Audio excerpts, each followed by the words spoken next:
नमस्ते आप सभी को।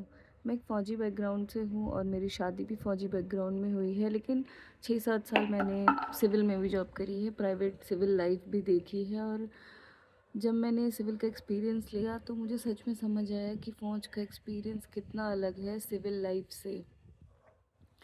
मैं देखती हूँ जहाँ जो बाहर सिविल के बच्चे होते हैं वो जब अपनी चाइल्डहुड की बातें बताते हैं कि यार हमने तो ये किया, हमने तो वो किया, हमारा बचपन ऐसे भी था। और लाइफ एक्सपीरियंसेस उनके हमसे कितने अलग होते हैं। जब मैंने उनकी बारे में सुना तो मुझे ये समझ आया कि हम फौजियों के बच्चे बचपन से ही कितना स्ट्रांग होते हैं, कितना कुछ हमने देखा होता है। जैसे कि मैं आपसे एक किस्सा शेयर करना चाहती हूँ कि मैं कश्मीर में, मेरे पापा पोस्टेड थे और हमारे केवी के एनुअल फंक्शन में मेरे जस्ट बगल में एक मेरी जो क्लासमेट थी वो खड़ी थी। वो डांस में वो मेरे जस्ट बगल में थी, है ना। तो एनुअल फंक्शन का कुछ टाइम बचा था तो बीच में सैटरडे संडे की छुट्टी आ गई थी।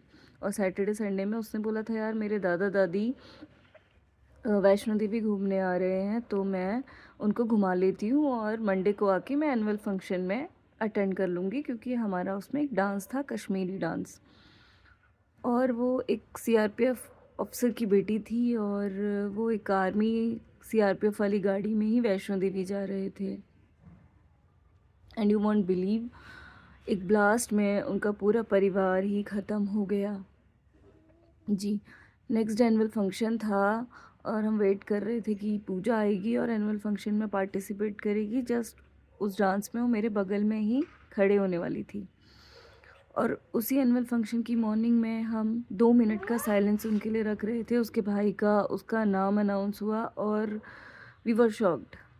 मतलब सच में it's very hard to believe कि ऐसा हुआ है। और मैं उस बात को कभी मैं उस चीज़ को कभी भूल ही नहीं पाई। मैं इसलिए भी नहीं भूल पाई क्योंकि जस्ट डांस में वो मेरे बगल में खड़े होने वाली थी और उसकी जगह किसी और बच्चे को ले लिया गया, लेकिन वो उसको मैं इतना उस वक्त मिस कर रही थी और मैं उस बात को डाइजेस्ट ही नहीं कर पा रही थी कि वो अब इस दुनिया में रही ही नहीं।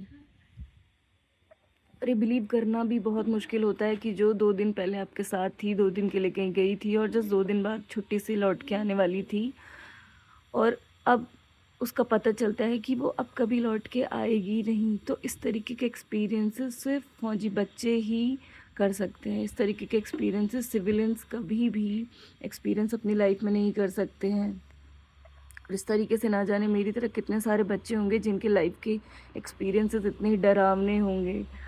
और बहुत छोटी सी उम्र में लाइफ क्या है हम बहुत जल्दी सीख जाते हैं, बहुत जल्दी एडजस्ट करना सीख जाते हैं, क्योंकि हमारे पेरेंट्स की हर 3 साल में पोस्टिंग होती है एक सिटी से दूसरे सिटी।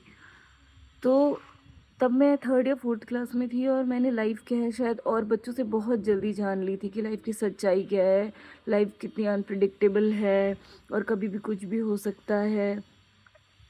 इस तरीके के एक्सपीरियंसेस जब मैं लोगों को सुनाती हूँ तो लोग मुझे कहते हैं यार तुमने इतनी कम उम्र में इस तरीके के वाक्य देख लिए हैं, इस तरीके के इंसिडेंट देख लिए हैं, तुम लोग माइंड से भी कितना मजबूत हो गए हो। और ये बात सच है।